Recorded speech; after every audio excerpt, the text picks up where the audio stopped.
Hey guys, how's it going? Kevin Cleary here with a sharpening video for you. Today I am talking about this Hapstone sharpener that um, Steve over at Thunderbird Gear was willing to send out to me so I could check it out. Um, I've spent a fair bit of time with this already, and I'm going to spend a little more time, and I'll let you bear witness to some of that. Although I won't let you stick around. I won't have you stick around for the whole process, just to protect your own mental health. But let me give you a quick rundown of the system. So let's kind of come up here. Yeah, you can see my Dollarama dust blaster there. But if you let's turn this sideways as well so you can see. There we go. But as you can see, this is a clamped fixed angle system in a similar vein to the Edge Pro Apex and to the KME and to the TS Prof and to the wow, why can't I think? To the Worksharp. Worksharp has two variants, sort of a cheaper plastic version and a heavier duty version. Now, compared to some of the others, this one is pretty darn hefty. Okay, there's a lot of weight here in the base. The milling and machining is very nice. All the parts are quite clean, but everything is definitely hefty and overbuilt. Now, this is part of the Hapstone demo kit. And if you want to try out this kit, there's actually just a small charge. You can reach out to Steve at Thunderbird Gear, and you essentially can rent it for a pretty reasonable price. And then, you know, you could rent this, sharpen up all your knives, and not need it for a long time. Or more likely, you can rent it, use it, and get to know whether or not this is the system that you would want. Over at Thunderbird Gear, Steve also carries the Wicked Edge system, which is a slightly different setup. For many of you are familiar, but in the Wicked Edge system, the knife sits upright on its end like this, and it's still fixed angle, but it has two stones. The stones are on either side. Okay. This system has definitely got a few benefits. First of all, I want you to look at the clamp itself. These clamps are very adjustable. So I'm sharpening a kitchen knife, which is bigger. You could actually flip these the other way and get even more length, but for what I'm doing, I think this is plenty. Okay.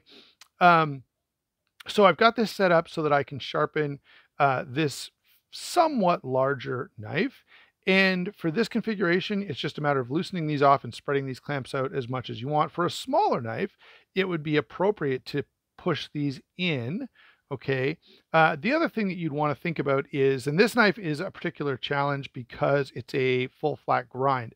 So a full flat grind is not going to sit nicely in the clamp. I've tried a few different things to see what I like, and essentially what I've settled on, I tried putting little wedges in there to tighten it that way. I tried, you know, pushing it toward one side, but essentially when you tighten this down, it actually ends up sitting in here pretty level, but it can just wiggle around a little when you're sharpening. So it's not bad, but there's a teeny bit of movement there. So what I do is I'm very gentle with the pressure that I put on this bar when I'm sharpening. And if I'm gentle like that, it actually works really well. I don't put enough pressure on to cause any movement of the blade. When I was at the lower grit stones, I should say, I'm up to a 400 grit stone now, but at the lower grit, I was having to hold the knife. So I would actually hold the knife with one hand. And by the way, let me tell you, this is extremely difficult, but I'm trying my best to kind of show you the functioning of this system without knocking my phone on the ground and not, and anyway, without making it look too ridiculous. All right. What I will say is this knife was in absolutely horrendous condition. You know, to the point that the 90-degree spine here might have been sharper than the actual edge itself. So I really wanted to, you know, and I knew that would allow me to really see how much metal I could hog off and really put this through its paces. And so I've been working on this knife for a little while now. Okay,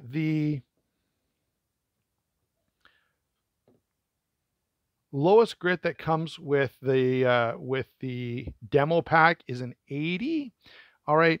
I could have almost used a more aggressive stone than that to really pull a bunch of steel off to begin with, because this was just in absolutely horrendous condition. Like there was nothing sharp about it.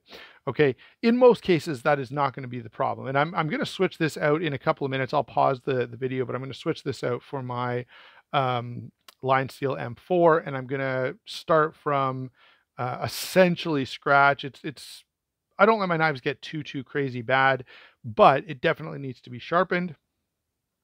All right, I'm gonna continue with this and put it through a few more stones, and we'll talk about that as we go along. The other thing I want to do, so well, I think I want to quickly cover just the various pieces here, um, as well as okay. It does come with an angle finder, and you can see it's reading 13.4. I'd set it at 15. The problem is, you know, you kind of set it here, and it's still fairly close here, but as you move up and down the blade, it changes just slightly. Okay. Also, the angle finder here is very sensitive. So as you move, it's very hard. If you're OCD and you want to get it exactly at 15, you're gonna really hate this because it's gonna be a bit of a struggle. Okay, but for what I'm doing, this has actually worked out really well. I've got a nice a nice steep angle on this kitchen knife, which is what I wanted. Frankly, the steel is a little soft. It's a cheaper knife, and so I'm not all that concerned. But my thought was I wanted to reprofile this to a fairly steep angle so that future sharpening wouldn't be as bad when I don't have this system, because this system is going to be going back to Thunderbird gear. Okay. Now let's get back to looking at how the rest of the system functions. Okay. If you have, so it's an Allen key to tighten these bolts down. It also, in the initial setup phase, when it's not in storage, and I'll show you what this looks like in storage a little bit later, you're going to need this guy, and essentially this is going to fit all the main big large Allen keys. So there are two bolts in the bottom. There are two bolts that hold this orange base. Then these two bolts that hold the clamp onto the base. All right, at the back here, we have the rod that's used to establish the angle, right? So I'm not going to touch this because one, I've got the camera in an awkward spot and it wants to fall over, but two, I've got this set roughly where I want it. Okay. You would just simply loosen this off, and then this can go up and down, and you're going to use your angle finder to set your angle where you want it. All right. The beauty of these systems is you end up with a very consistent edge. Now, the downfall of these systems is that it's consistent in a particular plane. So what you're establishing here is you've got this plane now, right? So this angle is not going to change as long as the distance from this point remains the same. On a larger knife like this, the distance does change a little bit. And so you may have to make some allowances for that. All right. Or get good at sharpening on a whetstone, which frankly is what I've been doing recently and what I tend to enjoy the most. I like I find it just gets, I can apply pressure with my own hands, which I like to have that ability. Anyway, these systems are very good. They give you beautiful edges. You can get a mirror polish on this that is so difficult to achieve with hand sharpening without a ton of practice. So if you're not a really practiced sharpener, this system is a really good option. Now, again, really heavy duty, definitely overbuilt, which is great, which is really what you want, but you're going to have to pay for it. So you can order you can do the Base and clamp and all of this itself is 265, and then and then afterward you're going to have to go ahead and pick up a stone set, and the stones are going to range. Okay, there's a starter set for $195. There's premium diamond set for 550. Um, and then everything in between, and then you can also individually pick up various parts for this. So let's say you wanted one of these, or you wanted to change out this bar or something, you can buy different parts. You can also buy individual stones. Okay, so as I was complaining, the lowest this went was 80. If I wanted to go further than that, I'd be able to buy that independently from Thunderbird Gear, or probably wherever Hapstone stuff is sold. But Thunderbird Gear um, is a place that I know of in Canada, and of course they're the place that sent me this. So I'd really love it if you went over there if you were going to pick one of these up anyway. Uh, the challenge here is, of course, that it's fairly costly, and so what you're going to have to do is skip like one knife. So if you normally buy knives that are around $500, for $500 you could end up with a pretty decent setup here. You could buy the Hapstone RS for 265, buy the starter set of stones for $200, and you're kind of set. And then you can work your way up from there. Okay, so I'm going to finish off on this knife, and then I'm going to bring you back when I switch this out to the Line Steel M4, so that you can sort of see how that initial setup goes. We'll talk to you guys in a couple of minutes. All right, guys, so the kitchen knife is gone. I've got my Line Steel M4 here, and I do need to put an edge on it. So here is the knife we're talking about right there. The way I want to do this is going to be much too wide. So I want to actually loosen these guys off and bring this clamp into a much narrower setting. All right, and then I'm just going to slide the knife in here. So I've got to loosen these off a little bit more.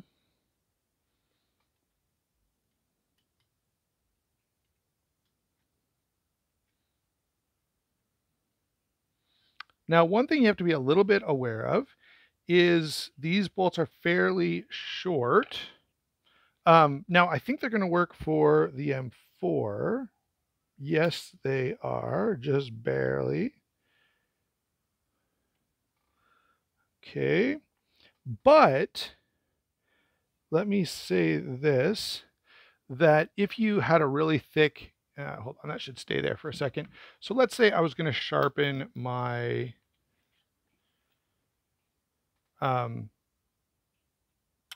Koenig Bushy. Look how thick the stock is on this. It's, like a 1/4 inch, a little more than that actually.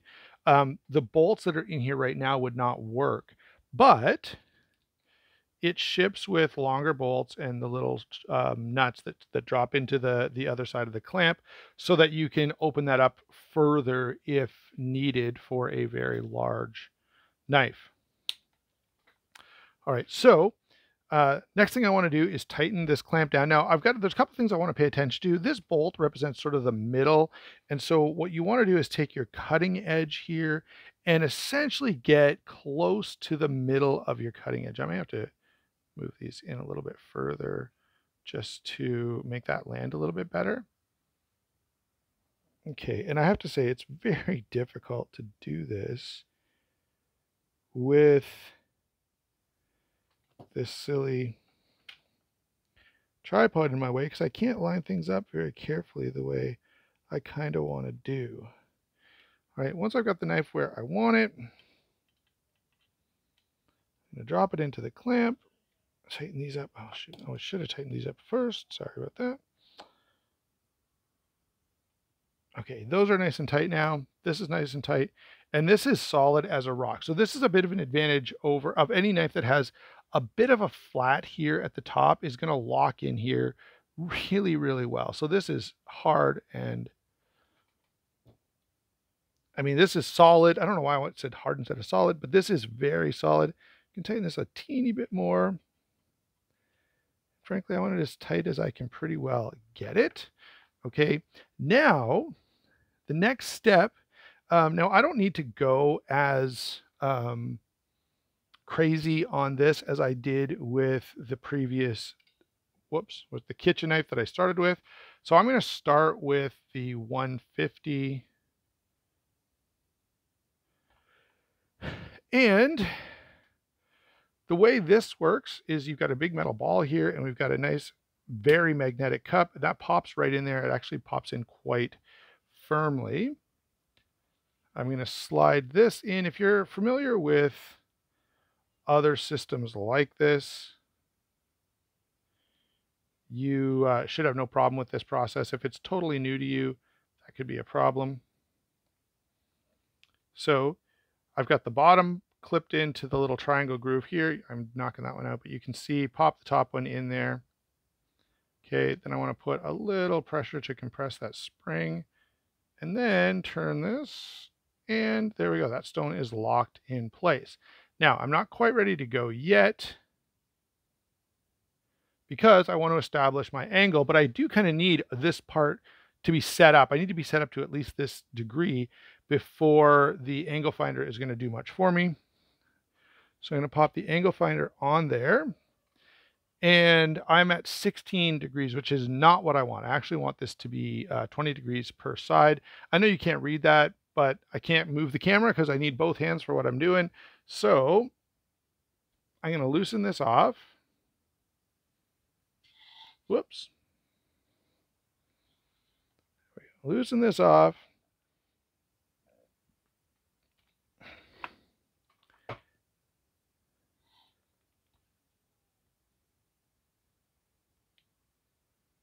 Okay.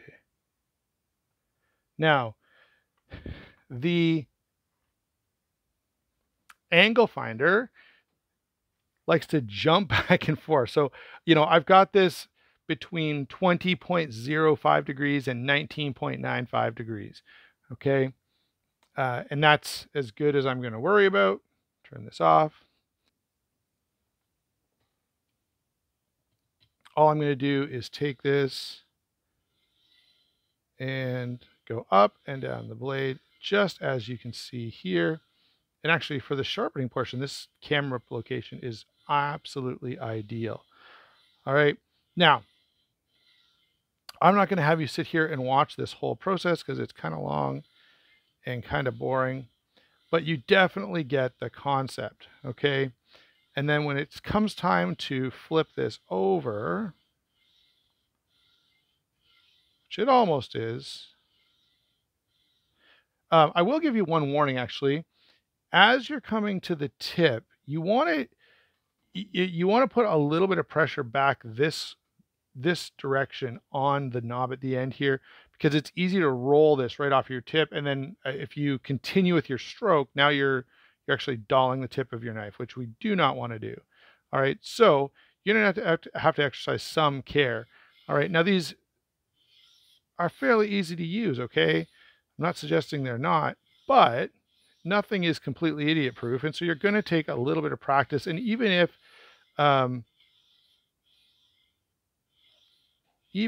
you've had other systems before, if you go and get a new sharpening system, grab the crappiest knife out of your kitchen and put an edge on it first before you go messing with something nicer like this lion steel. Okay, so now we want to flip this over. All right, so I reach back here, I loosen this off, spin this around, tighten this guy back up. There we go. And yes, in case you're wondering, when you're reaching over, it is a little harder to remember which way is righty-tighty and lefty-loosey. Okay, by the way, I have done a little bit of testing. When I had the kitchen knife in there, if you can loosen this off a fair bit, and it still doesn't move easily. You've got to loosen it off a bit. So I'm over-tightening it just to make sure nothing moves, but it actually will stay where you want it pretty readily without having to do quite as much twisting there as you see me doing. So now that you've got the other side, you hopefully you'll be using yours without a camera attached, because that does make the whole process considerably more annoying. Now you're going to start on this side. Okay. And do the same thing. I do find that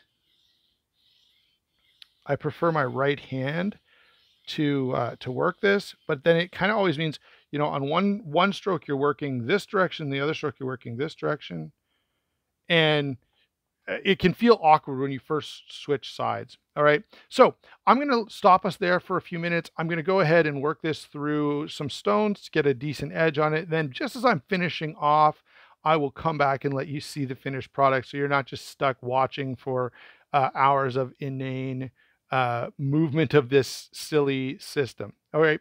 I will say in terms of um, performance and in terms of ease of use, as a reviewer, this is a pretty darn good system. I've used quite a few different sharpening systems over the years, and this is certainly pretty, you know, I had no problem putting it together. It's pretty obvious as soon as you start looking at the parts how it's supposed to go. I have had very little problem maintaining a good fixed angle on my edge. You gotta, again, you gotta pay a little bit of attention to what you're doing, but as long as you are um, you know, giving it a little bit of time and attention, you'll be just fine. All right. As I say, any new system, I went and got, you know, a crappy kitchen knife and tried this out first before doing anything else. Then I switched over to that knife that had no edge on it, the kitchen knife you were looking at before.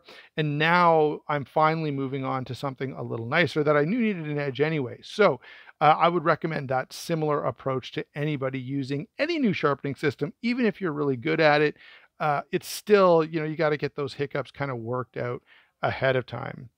I'll be back with this knife when it gets closer to a finished product.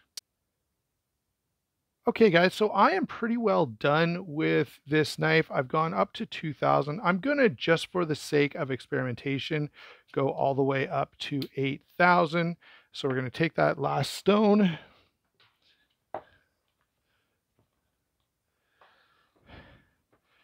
and pop it in like so. Hold on.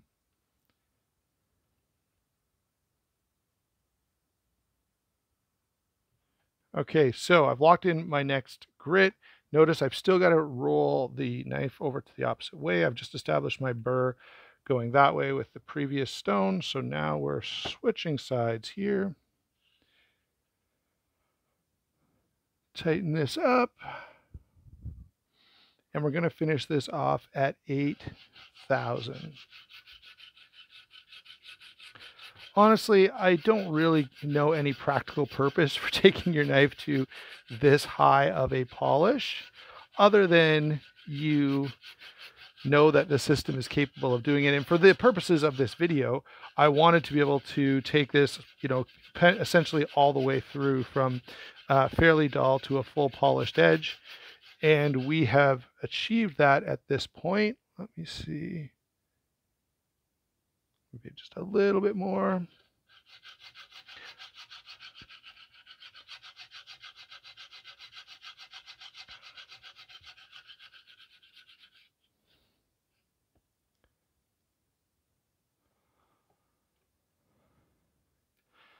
So what do I think of the